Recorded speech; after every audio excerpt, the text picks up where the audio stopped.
Hey guys, and welcome back to the start of a new series on a new game, and we're gonna get straight into it. So,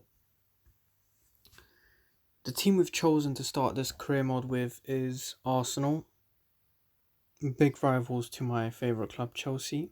But I'm quite intrigued with their affairs as of this season. Um,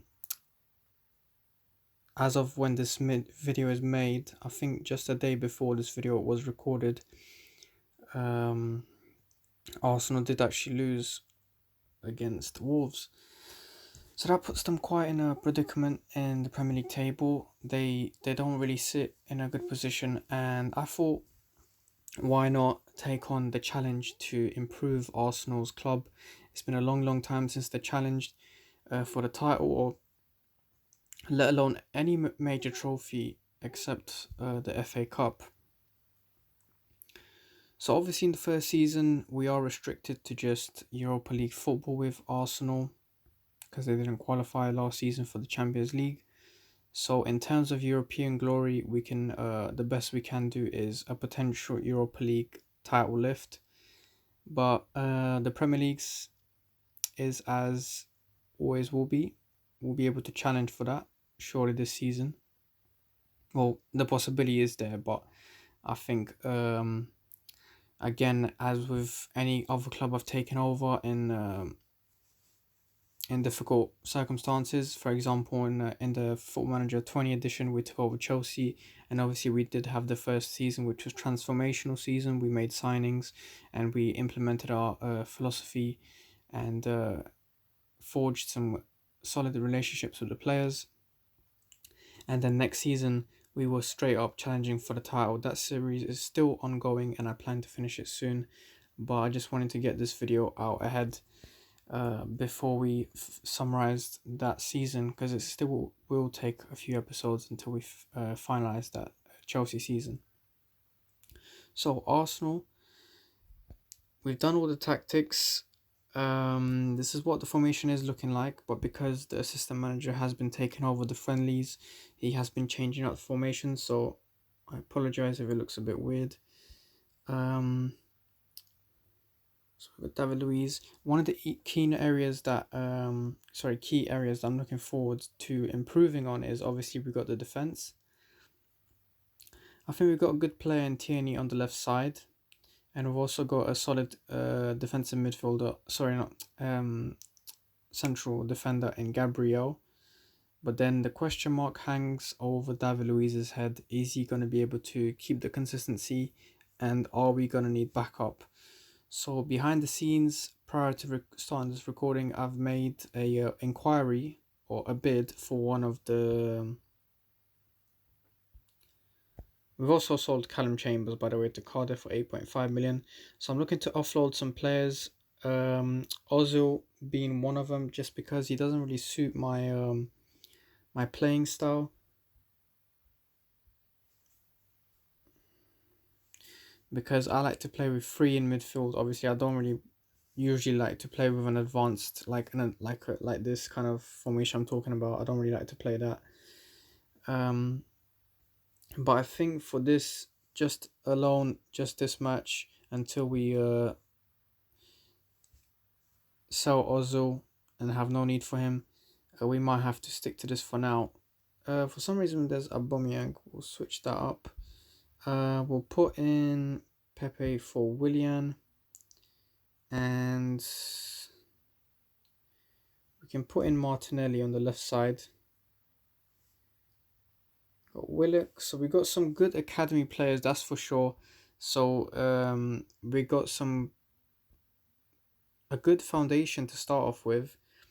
We've just got to get the big major signings on point, and the rest will come naturally. We're obviously going to implement and deploy the young players as the months go in to get them some experience. So I think this will be the final lineup for this game. If you guys are interested in seeing the fixtures, so we did have two results: a 4-3 wins against Huesca and Middlesbrough, both friendlies, and now we head over to the Community Shield.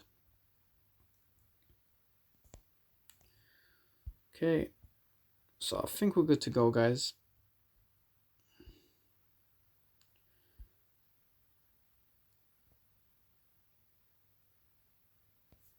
Hold on. Lacazette should be here. Alright. Let's test out this formation and these tactics. It's a new game. Hold on, we got to set up the penalty kick. Okay, penalty kick. Who are we gonna have for penalty kicks? We're gonna have Aubameyang, that's for sure. We'll have Pepe as well. We'll have Lacazette and Kita. Corner left, we'll have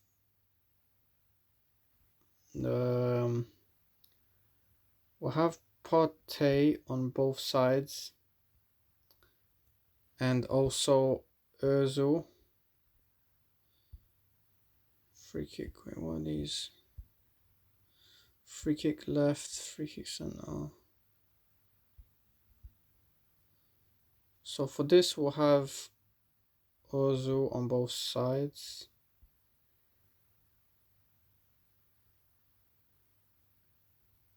We'll have Ceballos and Aubameyang on the central ones. Yeah, I think we'll just leave it like that for now. Injury for Liverpool, they got Matip, that's missing. And let's just check out the lineups before we head into the game. Big game, even though it's only for the Community Shield, it is a test for us to see how far we can go against the Champions League winner. Actually, no, wait, Bayern Munich were the Champions League winners. But a good team such as Liverpool, who did just win the league title. So basically, basically identical formations between the two teams. We've got Thiago playing as an advanced midfielder right behind Salah, ready to feed him some good passes. Alright, hold on, let's change the settings. Key, pitch, commentary.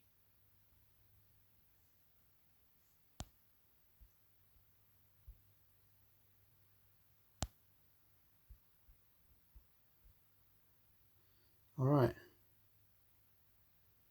We'll leave the goal replays. Alright, so we slow down the highlight speed so we can actually see what's going on. The match engine is a bit laggy. Hopefully it settles down. Here's Diego Jota, and nearly a goal for Liverpool. It is going to be a corner kick for Liverpool. So Liverpool have started on the strong foot, no doubt, and they do get a goal. Diego Jota does get his debut goal against us. So already in these opening minutes, we've just seen the raw power of Liverpool. Again, they're on the counter. Salah to Thiago, Mane, Salah, good play, and equally a good save from Leno. The defense was a bit suspicious there. David Luiz didn't really do anything about Salah. He just kind of lost his man. So defense is a big problem Arsenal have had over the years. So one of our main goals is to get a sturdy lineup at the back, and obviously one way of achieving that objective is obviously moving for a defender in the market, whether it be a established first team member or a backup for David Luiz. I think there still needs to be that option there regardless. 20 minutes in and the game has settled down. Liverpool are just happy to give some of the possession away to us. As you can see, we've got 57%. So they've got their goal. They're sitting pretty at the back, and they're probably going to hit us on the counter attack. But here's probably our first chances. Özil to Aubameyang. What a good free kick and a decent shot from Aubameyang, or header. But Ceballos does earn us a free kick, not too far away. Here's Özil, and I'm not really sure what that was, a shot or was it a pass? Anyway, nothing happened. Here's Mane to Thiago. Lethal combination. Again, we get caught on the back foot. It's disallowed though. Okay, so we got a bit lucky there, but the point remains. It could have easily gone the other way, and we would have been sitting here complaining about a 2-0 deficit. So we need to be much more awake in defence, but that's something that's going to improve as we're going to go along. It was no easy work with Chelsea either, establishing some good defenders, and eventually we did have to dip into the market for I think it was I forgot who it was for Inter Milan or defender. I forgot who it was. All right, so 1-0, a very early goal by Liverpool. It could be worse. We did have our fair share of chances, nothing too major, but hopefully we can show our teeth a bit more in this second half. Here's Martinelli. Loses the ball and Liverpool nearly have a counter there. Again, Mane on the right side. Good covering from Bellerin. Not the best of passes to Pepe, and now we're caught. Ball back in position. Gabriel to Leno. Panicky football there. Leno had to clear it. I had no other options, and that's not really what you want to see from your team. Doesn't really inspire confidence in your tactics. A free kick in a very, very silly position to be given away from David Luiz. Who else could it be except for David Luiz making these mistakes? And here's Salah, but it's going to be offside. And the possession has equaled out now. It's around 51% for Liverpool and 49% for us. So slowly, the match is returning back into Liverpool's favour. But the most important thing is the scoreline remains 1-0 for Liverpool. So at the end of the day, that's going to get you the result, the scoreline. And in this scenario, it would also gift Liverpool the trophy. So we've got 88,000 fans in attendance here. Obviously, the game is not taking notice of the pandemic. So things in this Football Manager world, things are proceeding as normal, as if nothing ever happened, which is good to see. It's a welcome change from the reality. Here's the 72nd minute. Mane again. Ceballos, Ozil, Pepe. We're just struggling to get out of the box. Sorry, not the box. We're struggling to just string along some passes, and I think we're ready to make some changes here because it's been an awful game. Let's be honest with ourselves. We're not gonna try and make a fool of ourselves and say we played a good game. We didn't. Lacazette's going to come on for Aubameyang, and Willian's going to come on for Pepe, who's basically done nothing. But the service maybe hasn't been the greatest either. We've just been poor this whole game, and Liverpool have just dominated. Statistically speaking, that is, because it is only 1-0. 5 minutes of extra added time. Can we find the equaliser? Here's Partey, Lacazette. Hopefully the fresh legs have inspired some change. Lacazette, and it is a good save from Alisson. Willian, he doesn't get it. The pass was just too overpowered for him. And we're left just to ruin that chance we just missed. Lacazette nearly came on as a sub and got us to equaliser, but I think this game was meant to teach us a lesson that the problems are obviously still there, and obviously to remind us why I took this challenge in the first place. So negatives, bad, just the flow of the game was not good. We barely were making any good passes. The amount of overhit balls we had and some bad touches as well from Pepe.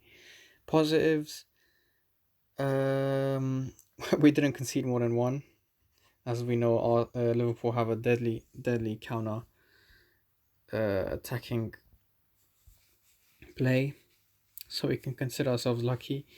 So here we go. Here's the player that I was talking about, Alessio Romagnoli. We're going to be buying him. Let's offer him a contract of 140k for 4 years, and let's see what he has to say about that. Hopefully we can make the signing before the... Okay, we've just made it. So now all that remains is all the parties have agreed the contract and every other fee behind the scenes that usually goes on between an agent, club, and player. It's like a vicious little triangle between the three. Now it's just up to me now to actually sign the player. So we're going to be signing him. A very good, promising player. Only 25 years old, so he's really good for the future. Kolasinac. Fulham have made an offer for him. Let's see if we can squeeze in a bit more out of him. Alright, we won't be able to, so we're going to send him for 12 million. get some of the money that we just spent on Romanoli back. So we're going to sell him.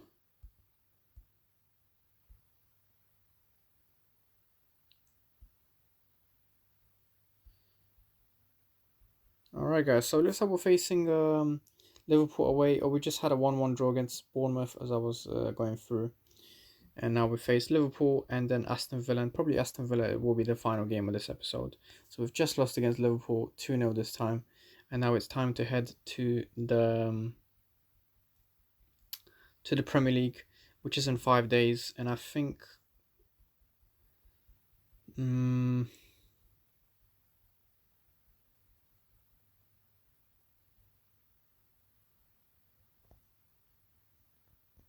Alright, so we got quite a few players here. So we're going to put Willian on the right side. We're going to put Pepe on the bench. Aubameyang up front. Romanoli, he's going to come on for David Luiz, and we're going to put him as a central defender. Got Partey, who's going to be a roaming playmaker. So his role is going to be contributing to the attack and then coming back for defense as well. Got Lacazette, Fonakita, Martinelli again. I think another area we need to invest in is a left winger or a left inside forward, because the thing is we don't really have one.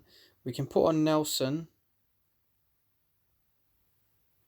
and we're also going to take out Ozil, and we're going to put an advanced playmaker.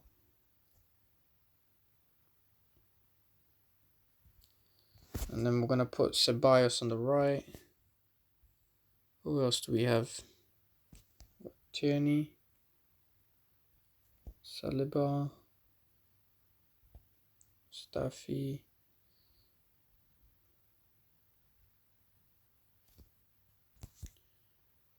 Nelson isn't meant to usually go there. I have Martinelli for holding.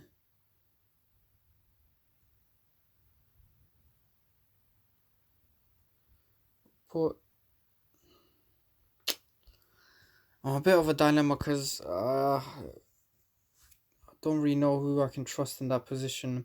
I don't really want to put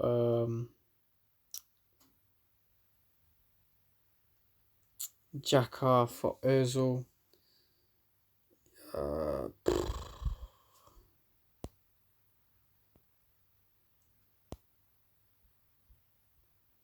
Central midfielder. Willock. You know what? Why not? Let's put Willock in. Give him a chance. Alright, I think we are done, guys. We are good to go. A few changes from our last outing against Liverpool in the Community Shield. And let's see what we can do, guys. Our first official Premier League match of the season. Our potential title charge. I don't want to put too much pressure on the lads, because realistically this is a transformational season in terms of... I'm not going to repeat myself, but you guys know what I mean. Yeah, but obviously we do want to start off with a win here. We've got a very strong Aston Villa side who look to be playing a very defensive formation. I mean, it's only 4 at the back, but Trezeguet and Traore, the wingers who are on the wings, they are really pushed back downfield. So probably we're going to be seeing a very defensive masterpiece from Aston Villa, which obviously entails that they will play counter-attack based football. So let's see the difference the formation makes, because we took Ozil out the team and we put that position, we moved it down to the central, so we have a more stronger central. Oh, here's Aubameyang, and it's a goal, guys. First goal of the season in the 2nd minute. Wasn't sure if it was a goal at first, because the score, like the flash thing that happens when you score, it was delayed, so I thought maybe you hit the side netting or maybe it was offside. But very, very strong start to the first half. Here's Aubameyang again. Is he offside? Yes, he is. But look at the difference. Obviously, we're not facing the same quality in our position, as obviously you can't really compare Liverpool and Aston Villa. But we do have some confidence, some much needed confidence in this first game of the Premier League. season.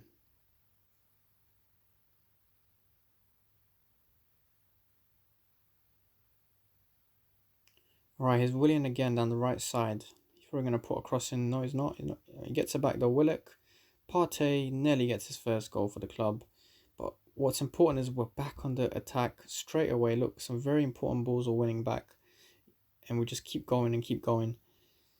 And here's Ceballos. We win the ball again. That's what I'm talking about. Willian again, one of the main players orchestrating the attack. And it is going to be a second goal for Aubameyang. Some question marks over whether it was offside, but the VAR has not intervened, thankfully, and the goal stands 2-0 just before half time.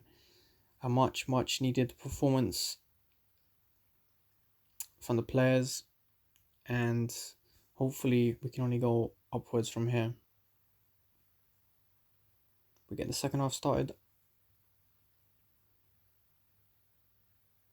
Tierney wins it back. Again, we win possession back very easily, and that ball actually makes it to Willian, so props to Bellerin. Partey, and it is another goal. Partey gets his first goal of the season. We're running rampant. Don't want to give myself too much credit for changing the formation because this could just be a one-off game, or we could even end up losing the next two games. But it is an improvement, which is what I was hoping to see, as any manager would when they want to employ their own philosophy and tactics.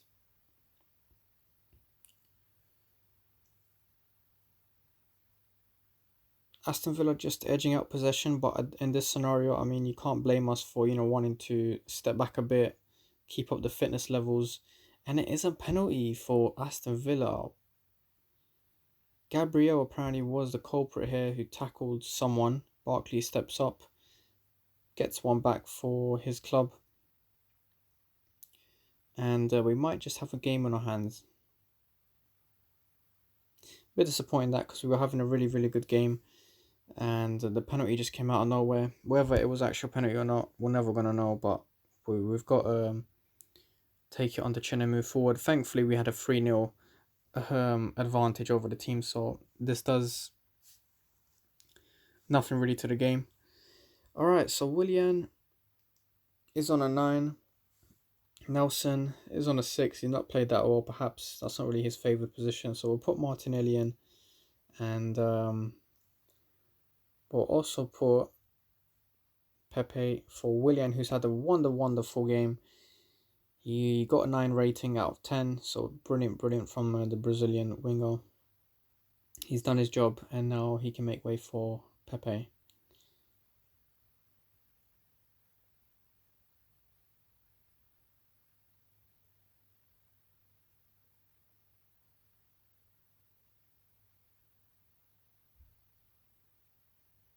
Four minutes of extra added time.